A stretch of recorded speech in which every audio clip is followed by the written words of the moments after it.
pétrole, donc on va revenir quand même au nerf de la guerre en ce moment. Andreas Rüdiger est avec nous, coordinateur pour la transition énergétique d'IDRI. Bonjour Andreas, ravi de vous retrouver. Alors c'est Bonjour. assez impressionnant cet après-midi parce que les cours du pétrole d'un coup repassent sous les 100 dollars. On est monté très très fort la nuit dernière et puis cet après-midi on repasse dessous. Là, le brut léger américain d'un coup est à 96 et le Brent à 98. Vous avez vu passer une info ou une explication éventuelle pour, on va dire, justifier, expliquer cette soudaine détente cet après-midi?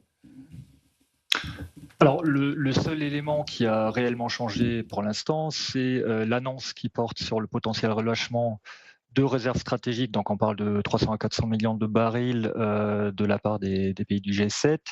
Et donc, cette seule annonce, a priori, aurait occasionné la chute des prix, alors même que pendant ce temps-là, le conflit continue et que les installations d'extraction et de raffinage de pétrole et de gaz restent des cibles. Donc, l'incertitude reste quand même extrême. Bien sûr.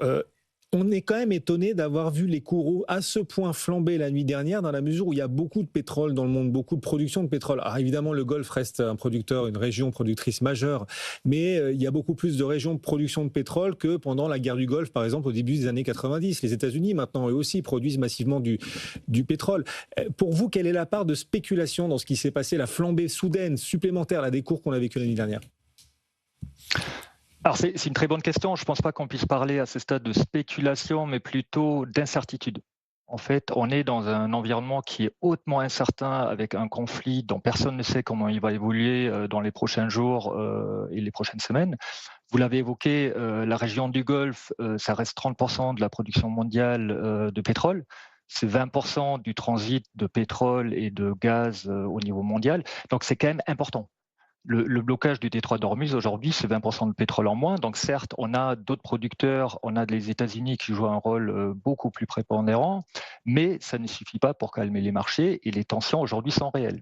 Combien de semaines les Saoudiens, par exemple, peuvent-ils continuer de ne pas réduire leur production? Peuvent-ils continuer d'accumuler du pétrole sans réduire leur production? C'est une clé, l'Arabie Saoudite. C'est quand même l'éléphant dans la pièce dans cette région du Golfe. Alors, l'Arabie Saoudite a aujourd'hui une position particulière parce que ça reste le pays avec la plus grande production côté OPEP, mais qui a aussi des contraintes. C'est-à-dire que l'Arabie Saoudite est devenue directement la cible d'attaques de la part de l'Iran sur les installations de production et de raffinage, et également directement affectée par le blocage du détroit d'Ormuz. Donc l'Arabie aujourd'hui a l'avantage de disposer d'un pipeline interne pour acheminer une grande partie de la production vers la mer Rouge pour en fait exporter par d'autres routes.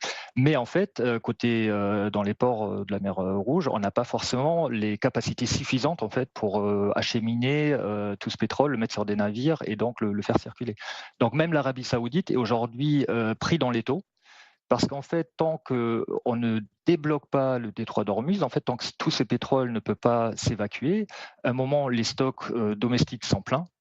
Et dans ce cas-là, il faut réduire la production parce qu'en fait, on atteint des limites techniques et là, ça peut devenir très, très compliqué. Et donc, combien de temps ils peuvent tenir encore sans avoir à réduire leur production? Leur stock, leur capacité de stockage ne sont pas encore complètement pleines, mais elles le seront dans combien de temps du coup? Et donc, à quel moment devront-ils couper leur production? J'ai pas de Oui. chiffres là en l'immédiat, j'ai pas de chiffres à donner, mais je pense qu'on est aujourd'hui dans une situation qui évolue au jour le jour.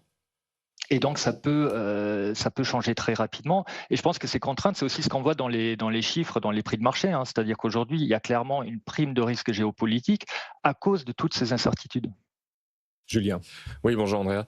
Je me permets une question. On a vu que le spread, enfin l'écart entre le WTI et le Brent s'est beaucoup réduit, notamment hier soir en fait. Qu'est-ce que ça veut dire et qu'est-ce que ça voudrait dire si le WTI passait au-dessus du Brent en fait en termes de cours? Et qu'est-ce que ça signifie? Qu'est-ce que ça pourrait signifier, pardon? Alors, il y a deux éléments de réponse, je pense. Il y en a une qui est mondiale et une qui est domestique pour les États-Unis.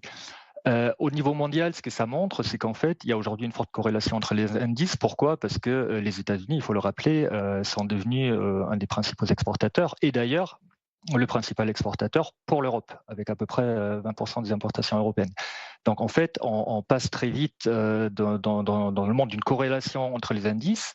Ce que ça veut dire également, c'est si le WTI augmente, le pétrole aux États-Unis devient plus cher, les carburants deviennent beaucoup plus chers. Il faut rappeler qu'il y a moins de taxes sur les carburants aux États-Unis, donc l'indexation sur les prix de gros et les bourses est beaucoup plus immédiat. Et donc, il y a aussi un débat à avoir sur la situation politique en interne et le soutien à cet effort de guerre qui pourrait rapidement venir s'éroder. Ce qu'on est en train de vivre aura-t-il un impact sur les politiques énergétiques françaises et européennes, où on était déjà suffisamment lancé vers des énergies vertes, on est déjà en train de moins en moins de dépendre du pétrole et on va tout simplement poursuivre notre cap. Comment est-ce que vous regardez l'impact politique possible de ce qui est en train de se jouer là ? Alors, c'est une excellente question et là encore, on a en fait deux visions assez antagonistes. On est aujourd'hui à un tournant pour les politiques climatiques et énergétiques européennes parce qu'évidemment, cette nouvelle crise, comme en 2022 d'ailleurs, vient rappeler l'intérêt et l'urgence des politiques de sortie des énergies fossiles. Et on a des politiques très ambitieuses à cet égard en Europe. Et en parallèle, elle vient aussi renforcer en fait la pression à très court terme sur le pouvoir d'achat, sur la compétitivité industrielle, et donc un potentiel affaiblissement des politiques de transition à court terme. Et d'ailleurs, ce qu'on voit ces derniers jours, ces dernières semaines en Europe. Donc, de ce point de vue-là, on est là aussi pris dans l'étau, parce qu'en fait, il faudrait aller beaucoup plus vite, et c'est d'ailleurs ce que prévoit la France avec sa programmation pluriannuelle de l'énergie. Juste pour donner un chiffre là-dessus, l'objectif de la France, c'est quoi ? C'est de réduire de 50% sa dépendance aux énergies fossiles sur les 10 prochaines années, d'ici 2035.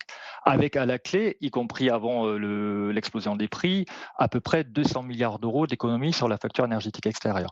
Donc en fait, cette politique, elle reste pertinente, pas uniquement à cause de l'urgence climatique, mais aujourd'hui surtout à cause de l'impératif de souveraineté économique et énergétique et de résilience géopolitique qui va avec.